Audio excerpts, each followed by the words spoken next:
नमस्ते दोस्तों, आपका बहुत बहुत स्वागत है मार्केट सॉल्यूशन की इस बहुत ही खास एक ट्रेनिंग सेशन में। तो डियर फ्रेंड, ये जो स्ट्रैटेजी है वो जिस स्टॉक में डिमांड है उस स्टॉक में बाय लो सेल हाई, और जिस स्टॉक में सप्लाई है उस स्टॉक में सेल हाई बाय लो की ये स्ट्रैटेजी है। तो चलिए शुरू करते हैं। एक बार फिर से आपका स्वागत है मार्केट सॉल्यूशन की इस टेक्निकल ट्रेनिंग सेशन में, और मैं हूं संजय।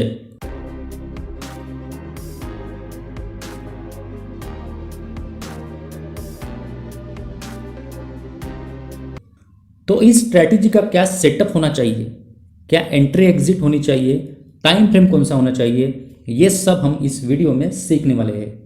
तो चलिए दोस्तों शुरू करते हैं। Setup point number 1, candlestick chart. आपका जो चार्ट यहाँ पे होगा वो नॉर्मल कैंडलस्टिक चार्ट यहाँ पे होना चाहिए। Point number 2, time frame. हम 2 टाइम फ्रेम में यहाँ पे काम करने वाले हैं। पहला जो टाइम फ्रेम होगा वो डेली का होगा। डेली का टाइम फ्रेम हमें डायरेक्शन बताएगा कि बाय करना है या शॉर्ट करना है। दूसरा जो टाइम फ्रेम होगा वो 30 मिनट का होगा। 30 मिनट पे हमें एंट्री करनी है। डियर फ्रेंड, पोजिशनल ट्रेडिंग के लिए वेरी शॉर्ट टर्म ट्रेडिंग, ठीक है, वेरी शॉर्ट टर्म ट्रेडिंग मतलब 1 से 3 दिन के लिए इस स्ट्रैटेजी को आप यूज़ कर सकते हैं। इस स्ट्रैटेजी के लिए आप 2 तरह के कॉम्बिनेशन यूज़ कर सकते हैं। पहला कॉम्बिनेशन मैंने आपको बताया है, डेली और 30 मिनट। दूसरा कॉम्बिनेशन है 4 आवर और 15 मिनट। आप इस स्ट्रैटेजी 4 आवर और 15 मिनट का जो टाइम फ्रेम लेकर भी आप इस स्ट्रैटेजी में काम कर सकते हैं। यहाँ पे हम आपको डेली और 30 मिनट का कॉम्बिनेशन लेकर हम यहाँ पे चलते हैं। 4 आवर और 15 मिनट एग्जैक्टली सेम ही होगा, ठीक है। Point number 3, indicator. हम एक इंडिकेटर का यहाँ पे यूज़ करेंगे जिसका नाम है बॉलिंजर बैंड, और बॉलिंजर बैंड की जो सेटिंग है हम बाय डिफ़ॉल्ट जो होती है वही सेटिंग हम यहाँ पे रखेंगे। Point number 4, exponential moving average. हम यहाँ पे 2 एक्सपोनेंशियल मूविंग एवरेज हम यहाँ पे यूज़ करने वाले हैं। डियर फ्रेंड, ये moving average cross over strategy नहीं है, ये आपको यहाँ पे ध्यान में रखना है, ठीक है। जो हम 2 मूविंग एवरेज यहाँ पे यूज़ करने वाले हैं वो है 13 पीरियड एक्सपोनेंशियल मूविंग एवरेज और 8 पीरियड एक्सपोनेंशियल मूविंग एवरेज। तो दोस्तों ये है पैरामीटर, इन सभी को हम इस स्ट्रैटेजी में यूज़ करने वाले हैं।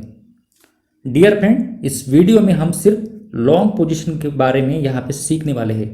शॉर्ट पोजीशन कैसे लेना है ये एग्जैक्टली इसके अपोजिट होगा। तो चलिए दोस्तों शुरू करते हैं। सबसे पहले आपको डेली चार्ट में जाना है, और डेली चार्ट में आपको बॉलिंजर बैंड वहाँ पे आपको प्लॉट करना है। जैसे कि आपको इस चार्ट में दिखाई दे रहा है, ये चार्ट निफ्टी का है और ये डेली चार्ट है। तो यहाँ पे इस चार्ट पे आपको दिखाई दे रहा होगा कि प्राइस मिडल बैंड और अपर बैंड के बीच में है।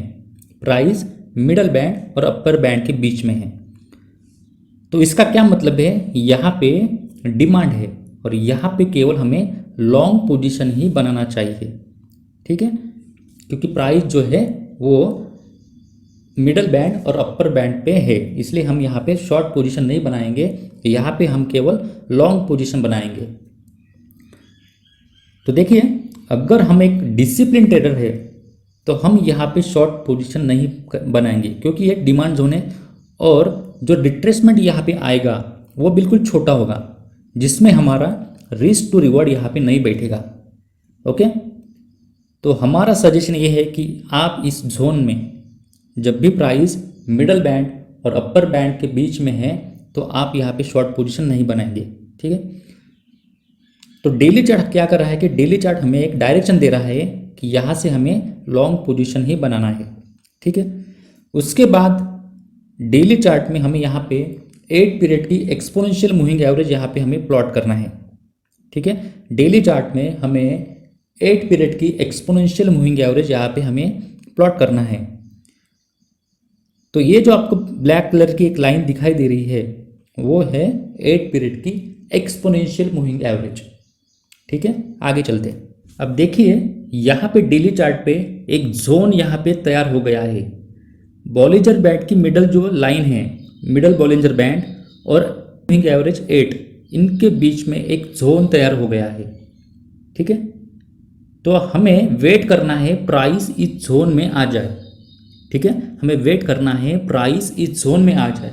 तो इस जोन को हम नाम देंगे, इस जोन को हम एक डिमांड जोन, ऐसे हम यहाँ पे इसको नाम देते हैं। उसके बाद हमें जाना है 30 मिनट के चार्ट पर। अब समझ लीजिए डेली चार्ट में आपकी जो प्राइस है वो डिमांड जोन में है। ठीक है, डेली चार्ट में आपकी जो प्राइस है वो डिमांड जोन में है। अब हमें 30 मिनट के चार्ट में जाना है और वहाँ पे 30 मिनट के चार्ट पे हमें बॉलिंजर बैंड को वहाँ पे प्लॉट करना है। तो मान लीजिए ये आपका 30 मिनट का चार्ट है और यहाँ पे हमने बॉलिंजर बैंड को यहाँ पे प्लॉट कर लिया है। उसके साथ हमें 30 पीरियड की एक एक्सपोनेंशियल मूविंग एवरेज को यहाँ पे प्लॉट करना है। तो यहाँ पे देखिए ये बॉलिंजर बैंड है और ये 30 मिनट के चार्ट पर यहाँ पे हमने यहाँ पे जो आपको रेड लाइन दिखाई दे रही है वो एक्सपोनेंशियल मूविंग एवरेज है। ठीक है, चलिए ये सेटअप हो गया। अब यहाँ पे एंट्री कैसे करनी है इसे हम समझते हैं। एंट्री, सबसे पहले डेली चार्ट में प्राइस डिमांड जोन में होनी चाहिए। उसके बाद 30 मिनट के चार्ट पे प्राइस लोअर बॉलिंजर बैंड को टच करनी चाहिए। ठीक है, 30 मिनट के चार्ट पे प्राइस लोअर बॉलिंजर बैंड को टच करनी चाहिए। जैसे कि आपको दिखाई दे रहा है प्राइस यहाँ पे लोअर बॉलिंजर बैंड को यहाँ पे टच कर रही है। उसके बाद हमें वेट करना है price 13 period exponential moving average के ऊपर क्लोज हो जानी चाहिए। तो ये कैंडल देखिए जो 13 पीरियड एक्सपोनेंशियल मूविंग एवरेज के ऊपर यहाँ पे क्लोज हो गई है। तो इस क्लोजिंग कैंडल का हाई ब्रेक हो जाने के बाद हमें एंट्री करनी है।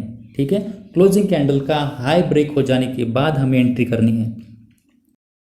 डियर फ्रेंड, ये जो एंट्री मैंने आपको अभी समझाई है ये उनके लिए है जो टेक्निकल ज़्यादा नहीं समझते हैं, वो इस प्रकार से एंट्री कर सकते हैं। लेकिन जो प्राइस एक्शन वॉल्यूम को समझते हैं वो आगे बताए गए तरीकों के ऊपर एंट्री कर सकते हैं। तो आइडियल एंट्री क्या होनी चाहिए? Point number 1, only daily chart. सिर्फ आप डेली चार्ट को देखकर एंट्री कर सकते हैं, लेकिन इसके लिए आपको वॉल्यूम और कैंडलस्टिक पैटर्न आपको समझ में आना चाहिए। तो ये डेली चार्ट है, price is trading in between middle band and upper band, it means you are in bullish zone.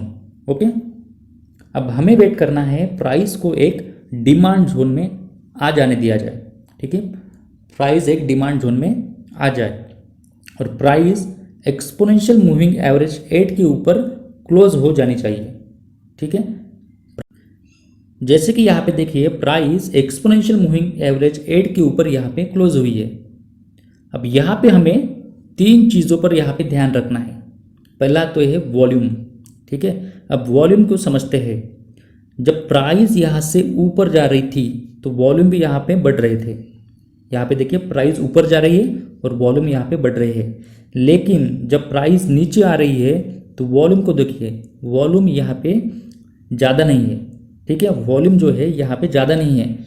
तो हम बोल सकते हैं कि प्राइस जो है वो लो वॉल्यूम के साथ नीचे आ रही है। ठीक है, यहाँ पे जो प्राइस है वो लो वॉल्यूम के साथ नीचे आ रही है, मतलब इसमें स्ट्रॉन्ग सेलर्स नहीं है, यहाँ पे प्रॉफिट बुकिंग हो रही है। ठीक है, यहाँ पे सेलर्स हावी नहीं है, यहाँ पे जो जिन्होंने यहाँ पे नीचे बाय किया था वो लोग सिर्फ यहाँ पे प्रॉफिट बुकिंग कर रहे हैं। ठीक है, दूसरा पॉइंट है बुलिश कैंडलस्टिक पैटर्न। एक रिट्रेसमेंट मूव के बाद बुलिश कैंडलस्टिक पैटर्न बनना चाहिए। जैसे कि इस केस में यहाँ पे एक 1 वाइट सोल्जर पैटर्न बना है और यहाँ पे एक pin bar, bullish pin bar यहाँ पे बना है। ठीक है, point number 3, price exponential moving average 8 के ऊपर क्लोज होनी चाहिए और क्लोजिंग कैंडल का हाई ब्रेक हो जाने के बाद हमें लॉन्ग पोजीशन यहाँ पे एंटर करना है। ठीक है, यहाँ पे देखिए यहाँ पे हाई ब्रेक नहीं हुआ है तो हम यहाँ पे एंटर नहीं करेंगे। ठीक है, और इस कैंडल को देखिए, इस कैंडल का हाई ब्रेक हुआ है तो हम इस कैंडल के हाई ब्रेक हो जाने के बाद हम यहाँ पे एंट्री करेंगे। ओके, इस केस में जो है आपका जो स्टॉप लॉस होगा वो बुलिश कैंडल के नीचे रहेगा, मतलब यहाँ पे रहेगा। Ideal entry number 2, higher high pattern in 30 minute chart. तो चलिए सबसे पहले हम हायर हाई पैटर्न को समझते हैं। तो यहाँ पे एक फॉल के बाद यहाँ पे प्राइस सबसे पहले थोड़ा ऊपर जाती है और यहाँ पे एक स्विंग हाई बना के प्राइस वापस नीचे आती है, फिर से प्राइस ऊपर जाती है और जो उसका प्रीवियस स्विंग हाई था उसके ऊपर प्राइस उसको प्रीवियस स्विंग हाई को ब्रेक करके प्राइस ऊपर क्लोज होती है। तो इसे हम कहेंगे एक हायर हाई पैटर्न, ठीक है। इसे हम डबल बॉटम भी कह सकते हैं। Okay okay. तो मान लीजिए डेली टाइम फ्रेम में प्राइस डिमांड जोन में है, उसके बाद हमें 30 मिनट में जाना है। तो ये जो चार्ट आपको दिखाई दे रहा है ये है 30 मिनट का, ठीक है। ये जो चार्ट है ये 30 मिनट का चार्ट है, ये प्लेन चार्ट है, इसमें कुछ भी नहीं है। हम यहाँ पे प्राइस एक्शन को हमें यहाँ पे समझना है। यहाँ पे देखिए प्राइस यहाँ से नीचे आ रही है और यहाँ पे एक बॉटम में जो कि यहाँ पे डेली चार्ट में प्राइस एक डिमांड जोन में है, ठीक है। तो 30 मिनट में मतलब इस चार्ट में हमें एक हायर हाई पैटर्न का यहाँ पे फॉर्मेशन होने देना है। जैसे कि यहाँ पे देखिए प्राइस यहाँ से नीचे आई है और यहाँ पे एक स्विंग लो बनाया है, उसके बाद प्राइस ऊपर गई है और यहाँ पे एक स्विंग हाई बनाया है। स्विंग हाई बना के प्राइस वापस नीचे आई है और यहाँ पे एक स्विंग लो बनाया है, फिर से प्राइस ऊपर गई है और जो उसका प्रीवियस स्विंग हाई था उसके ऊपर प्राइस क्लोज हुई है, ठीक है। तो क्लोजिंग इंपॉर्टेंट है, प्राइस प्रीवियस स्विंग हाई के ऊपर क्लोज होना इंपॉर्टेंट है, ठीक है। तो इस क्लोजिंग कैंडल का हाई ब्रेक हो जाने के बाद लॉन्ग पोजीशन हमें एंटर करना है, ठीक है। क्लोजिंग कैंडल का हाई ब्रेक हो जाने के बाद लॉन्ग पोजीशन हमें एंटर करना है। स्टॉप लॉस जो रहेगा वो प्रीवियस स्विंग लो हमारा स्टॉप लॉस होना चाहिए, मतलब यहाँ पे आपका स्टॉप लॉस इस स्विंग लो पे यहाँ पे आएगा, ठीक है। तो डियर फ्रेंड, आप भी एंट्री करने का मेथड अच्छा लगता है उससे आप एंट्री करें। ओके। टारगेट पोजिशनल ट्रेडिंग में हमेशा आपका टारगेट 1:2 का, यानी 1:2 आपका रिस्क टू रिवार्ड यहाँ पे होना चाहिए, मतलब जितना आपका रिस्क है उससे डबल मिनिमम आपका टारगेट होना चाहिए। आगे चलते हैं। इंपॉर्टेंट टिप्स, डेली चार्ट में first and second pull back in demand zone, मतलब जो डिप आएगा डिमांड जोन में डेली चार्ट में फर्स्ट और सेकंड डिप ही आपको यूज़ करेंगे, तो आपका जो सक्सेस रेट है वो आपका ज़्यादा रहेगा। उसके बाद जो डिप आएंगे उसको आप अवॉइड करेंगे तो अच्छा है। ओके, एक बार मैं वापस आपको बताता हूँ, डेली चार्ट में फर्स्ट और सेकंड डिप ही आपको लेना है, ठीक है। उस पर ही आपको ट्रेड करना है। जो नेक्स्ट डिप आएंगे उसको आपको अवॉइड करना है। उम्मीद है आपको ये सेशन समझ में आया होगा। डियर फ्रेंड, अगर आपको ट्रेडिंग में सक्सेसफुल बनना है तो स्ट्रैटेजी ही सब कुछ नहीं है। स्ट्रैटेजी एक पार्ट है, लेकिन सबसे इम्पॉर्टेंट जो है वो है डिसिप्लिन और इमोशंस कंट्रोल। यही स्ट्रैटेजी मैं 10 लोगों के ऊपर अप्लाई करूँगा तो रिजल्ट अलग अलग होंगे। रीज़न है डिसिप्लिन और इमोशंस। मैं उम्मीद करता हूँ आपको समझ में आ चुका होगा। तो डियर फ्रेंड, मिलते हैं इस सेशन में, तब तक के लिए नमस्ते, good bye and thank you very much.